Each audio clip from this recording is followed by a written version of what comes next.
আপনাদের আমরা কথা দিচ্ছি, এপ্রিল মাসে বিজেপি সরকার এলে মে মাসের ক্যাবিনেটে আমরা আপনাদেরকে 1 জুনের আগে 3000 টাকা করে আপনাদেরকে ঢুকাবো।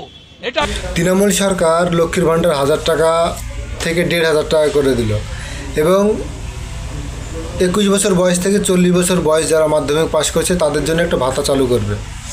তাহলে এটা পশ্চিমবঙ্গ না এটা ভাতাবঙ্গ? আর একটা ব্যাপার হলো, যারা বিরোধী দল করছে, যারা বিরোধীতে আছে, তারাও এই সেম জিনিসটাই বলছে যে আমরা ভোটে জিতলে আমরা লক্ষ্মীর ভাণ্ডারকে 3000 করে দেবো, একজন বলছে 2500 করবো, আর একজন বলছে 3000 করবো। মানে কম্পিটিশন, বিজেপি বলেন, কংগ্রেস বলেন, হুমায়ুন কবির বলেন, এরা সেম এই কাজটাই করছে। তাহলে পশ্চিমবঙ্গের মানুষ ভোটটা দিবে তো দিবে কাকে?